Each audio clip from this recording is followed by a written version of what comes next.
Hi there, this is just a quick update that George R.R. Martin has made a new blog post in which he was musing on the time skips and the children in House of the Dragon.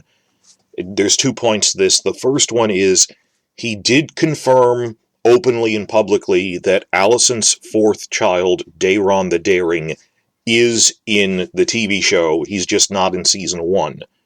There have already been rumors about this. I've been talking about it on my channel. I said we heard a rumor that before the end of the season, probably episode 9, so probably next episode, there's like a point where Otto remarks, well, Daeron is still in Old Town with his dragon. That there physically just wasn't enough time to get him there, because then you'd have to introduce Old Town and stuff. That's what happens in the books, that he goes off to squire with his Hightower cousins in Old Town. It's like going off to college. And he has an entire subplot of his own that if this was a fully narrativized book, he would be a POV character. It's not just, oh, we're cutting one more kid. It's he carries the entire Reach subplot of the war, that the southern half of the Reach sides with the Hightowers, but the northern half turns against them. So there's a civil war within the Reach, and we thought they were setting this up with, they prominently introduce the Tarleys, Rowan heraldry, Lord Caswell is actually a recurring character. So Martin said he will be in this, just not in season 1. I'm pretty sure they're going to mention him by name in episode 9 to set that up. It's a lot like what they did with Stannis in Game of Thrones season 1, where they'd mention him, but he'll be in season 2. And why didn't they cast him already? Well, actor schedules, you cast someone close to when they're going to debut, instead of going, hey, 3 years from now, we want you to film for this. So he's probably not even been cast yet, but he will be around. That was the first thing, and that's just confirmation of what was already a widespread rumor. Martin says in this, Daeron is in the show, he's just in Old Town, we didn't have time to fit him into season 1, because there's already so many names to remember. The main focus of this blog post, though, was Martin talking about the time skips. And he said there's actually a lot to be discussed about this. This is just me musing on it unofficially for 3 paragraphs. And he'd like to write more about this, and I'd like to hear his thoughts. But he's talking about the time skips. There were 3 big ones of note. I mean, the first was the smallest of the 3-year skip between episodes 2 and 3. That's just, okay, Aegon's a baby now. And the most recent one was between 7 and 8. That was the last time skip. Everything is going to be chronological now. They're not going to be skipping things, recasting people. Not much happened in those 6 years. There's not really a story to tell. It's just Rhaenyra and Alicent and Daemon's children went from being young to teenagers to young adults and early 20s themselves. In Aegon and Helena's case, they have their own small children. But the big issue here is the 10-year time jump in the middle of the season. There are stories to tell in there that they weren't able to do. And that is the one kind of criticism of season 1, is this could have been 2 seasons. If you padded it out with stories from the other great houses, then there's the argument, and Martin does discuss this, that it's either we're being accused of having too fast of a pace or too slow of a pace. And I think they're doing a pretty decent job in the show, that it doesn't feel rushed, but it does feel like there's 1 or 2 stories we should have gotten that we didn't. I don't think this should have been a full 20 episodes, but it should have been 12 to 13 episodes at least. Me as a fan, I go, make a 16-episode season, split in half, and air the 2 8-episode seasons, 8 months apart or something.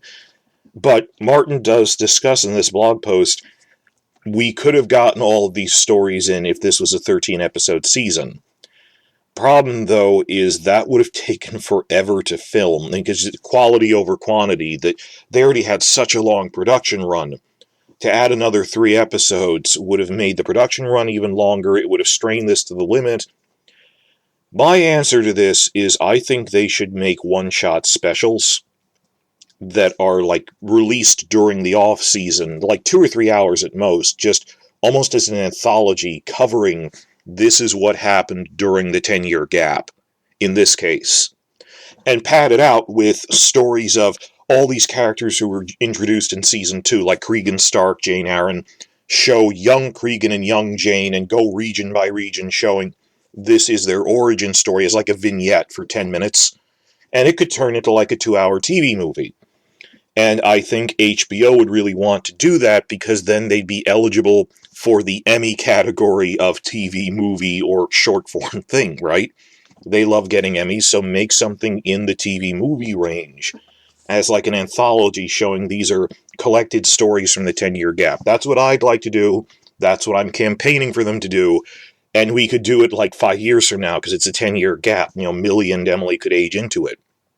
But Martin himself is discussing it here, so just going through his comments, he said, I wanted to address the time jump, not officially, just some musings. He says, I think Ryan handled the jumps very well, and I love both the younger Alicent and Rhaenyra and the adult versions. We have an incredible cast. Do I wish we'd had more time to explore the relationship between Rhaenyra and Sir Harwin, the marriage of Daemon and Laena and their time in the Free Cities, and the birth of various and sundry children, such as, the first reaction to when Jace is born and he doesn't look like Laenor. Then he goes, sure, I would have liked that. So this is Martin himself. I made like an hour-long video that I'm still editing together talking about things you could do in the 10-year time skip. Well, it's what a lot of people are asking for. Just the top of the list is the thing everyone's asking for. Point 1, you didn't have enough setup for Rhaenyra and Harwin. Point 2, Laena got a bit underused. You should have her and Daemon having adventures in the Free Cities. There's actually a story to tell there. Point 3, well, related to point 1, Rhaenyra and Sir Harwin is the reaction to Jace's birth. And showing, because they say Alicent is the person who changed the most in the 10-year skip, show Emily Carey reacting to Jace's birth by starting to act more bitter about it, acting more like the bitterer adult Olivia Cook version that we saw. So there's a story to tell there with those things. There's a couple other things at court that you could pull from Fire and Blood, and then add in stories from the other great houses and make a one-shot TV movie. It didn't need a full new season. And I'm not comparing, this is not like when Game of Thrones was intentionally burning through source material. Season 5, we should have realized they're done. They want to go off to do Star Wars movies, and instead people were looking for other reasons of, the network must be pressuring it. They wanted to be done, and they burned through 2 novels in 1 season. They could have gotten 3 seasons worth of material out of those if they wanted to. They wanted to leave. That's why they did that. Why season 5 was just with the TV Dorn isn't, we should have had more episodes. It's you wanted to leave. This is not remotely comparable to what they did to TV Dorn or other storylines where they didn't care. This is, we needed 1 or 2 more episodes just to round out a few storylines, such as they condensed that Kristen kills Laenor's boyfriend in a tournament instead of at the wedding in the books, so he doesn't get punished because killing someone in a tournament isn't a murder. We needed an episode. Episode 6 should have been the aftermath of the wedding and setting up Harwin and her and Jace's birth, then shift to the older ones. And we just saw episode 8. Episode 8 was amazing. It was the longest episode of the season, and having listened to interviews by the director, she said, we left so much on the cutting room floor, because this is 2 episodes, basically. I'm saying that, she didn't say that. That I have to deal with a 6-year time skip, so I'm reintroducing the younger versions. And it's the last time all of these characters are seeing each other before they split ways, or in Viserys' case, he dies. So I have to reintroduce everyone and say goodbye to everyone. They get their final emotional beats in. Rhaenyra completes her arc with her father, Daemon with Viserys. All of this in 1 episode, and it should have been 2. That it was already, average Game of Thrones episode was 52 minutes. This was House of the Dragon for HBO, they're a little longer. This was a 68-minute episode. So that's 1.25 times, it's a fourth again longer than the typical Game of Thrones episode, though House of the Dragon's usually 60 minutes. And they said we cut out a lot of little character beats, that the editing is really fast because they have to get reaction shots from everyone. And I think that the director did an amazing job. It works. That you don't complain about it when you're watching. It's just, in retrospect, I wish we had little character beats. They said they filmed a scene between Daemon being fake polite to Otto for Viserys' sake at the dinner, and they said we had to cut that. Little things. Nothing huge, and I think it's a testament to that these are actually really competent directors this time, that they managed to fit it in, but there should have been 2 more episodes at least this season. The fallout of the wedding, and then episode 8 had 2 episodes worth of story in it, and maybe throw in 1 more. So Martin himself saying, he says it right here now, next paragraph, I'm sorry, there are only so many minutes in an episode, and more on HBO than like the network shows I used to write for, but fewer and fewer as time goes by. I mean, that's been a trend in television, that there's fewer episodes at higher quality, because, it's peak TV, you need to compete. It's not about filling in the hours on the schedule anymore. Martin says, when he was writing for Beauty and the Beast, it was 22 episodes, but like when he was a boy, it was like, like Rawhide and stuff was 39, but late 80s, you'd have 20 plus episodes in a given TV season, like old Star Trek. The 90s Star Trek had like over 23 episodes a season, I remember. But then early 2000s, late 90s, Sopranos had 13 episodes per season. And then by Game of Thrones, it was okay to have 10 episodes a season. Now you see, like, top-tier stuff from, like, Euphoria and HBO and Amazon. A lot of Amazon shows are only 8 episodes, like Lord of the Rings or The Boys. That it's now normal to have, and Disney Plus, well, it's a little different with Disney Plus because they're tie-in shows. You can have a 6-episode Marvel show, but that's different. But 8 to 10 is now considered a decent-sized season, when it used to be 13, and I don't know if they physically could do 13. But just Martin pointing this out, that there are stories he thinks they could have fit in had they had a 13-episode season, and these are ones he cited by name, that Rhaenyra Harwin, Daemon, and Laena got a little shorted there.